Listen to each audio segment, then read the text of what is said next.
Today, we're looking at two numbers that really tell the story of Nigeria's energy sector. One that defines its troubled present, and another that outlines a wildly ambitious future. It's a tale of a massive, massive loss and an even bigger gamble. So let's start with this first number, a staggering $3.4 billion. That's how much oil revenue Nigeria is estimated to have lost in just the first quarter of this year. And get this, it's not because oil prices crashed. Nope, this money just vanished because the oil itself was never actually pumped out of the ground. And that really is the core question here, isn't it? At a time when global oil prices are high, when producers should be making a killing, how is a major oil nation like Nigeria losing money hand over fist? Well, the answer points to a really deep structural problem. We're talking decades of underinvestment, aging infrastructure, and serious security challenges that have just plagued the industry for years. So let's dive into this first part, the $3.4 billion hole. We need to understand just how big of a deal this is and why oil's promise is falling so short. The problem has a name. It's called a production shortfall. It's basically the gap between what you plan to produce and what you actually manage to get out of the ground. For Nigeria, in just the first 3 months of this year, that gap was over 33 million barrels. And when oil is hovering around, say, $100 a barrel, you can see how that math just explodes into billions pretty darn fast. And this chart really puts it into perspective. Just look at the difference between those two bars. In only 2 months, the government was counting on almost 109 million barrels, but they only produced 92 million. That gap of over 16 million barrels, that's pure lost opportunity. And look, this isn't just a fluke. As The Guardian points out here, these losses are not some random accident or just one bad quarter. No, this is the result of a deep, persistent, chronic problem sitting right at the heart of Nigeria's most important industry. So you have to ask, how did we get here? Well, this isn't a new issue. The recent numbers we're seeing are just the latest chapter in a very long story of the country consistently failing to meet its own targets.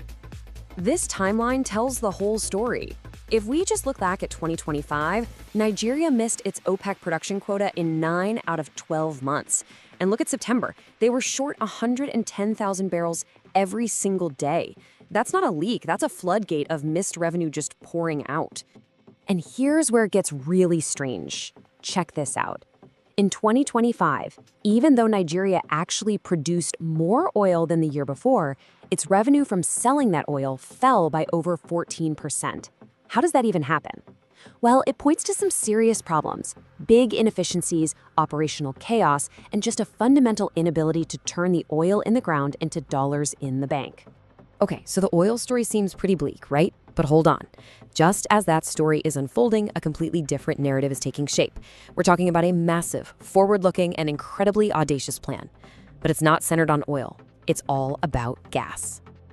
And this plan comes with a price tag, $25 billion. That's the estimated cost of the Nigeria-Morocco gas pipeline. I mean, the contrast couldn't be clearer. The first number, $3.4 billion, represents value just leaking away. This number, $25 billion, represents a huge bet on creating brand new value for the future. And the scale of this project is just monumental. It's designed to carry 30 billion cubic meters of gas every single year, stretching across 13 West African countries to get to Morocco. The goal? To supply the entire region and ultimately the very lucrative European market. And a landmark agreement is expected to be signed this year, moving it from a dream to a reality. So you might be wondering, how do you even start building something that massive?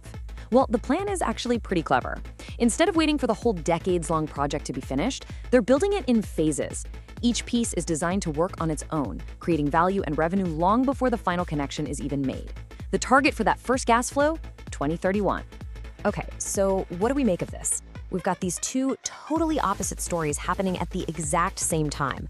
On one side, a failing present, on the other, a ridiculously ambitious future. And that's where things get really interesting. This slide really lays it all out, doesn't it? On the left, you've got the reality of oil today. Constant underperformance, missed targets, and it's a huge drag on the national budget. But on the right, you have this grand vision for gas, monetizing huge reserves, tying the whole region together economically, and building a brand new energy bridge to Europe. And this really gets to the heart of the matter. For decades, Nigeria's biggest challenge has always been the same. How do you convert all of that immense wealth you have underground into consistent, predictable, bankable revenue? How do you turn what's in the ground into what's in the bank? And that's the bottom line right there. All these shortfalls in the oil sector, they are a live, real-time demonstration that the current system is failing at that fundamental challenge. So this $25 billion gas pipeline, it's not just another project, it's the proposed answer to that very failure. Which leaves us with one final, absolutely critical question. This pipeline is a long-term strategic fix designed to create a more stable, bankable future. But with billions of dollars being lost right now, it is a high-stakes race against time. The question is, can that answer arrive before the problem becomes completely insurmountable?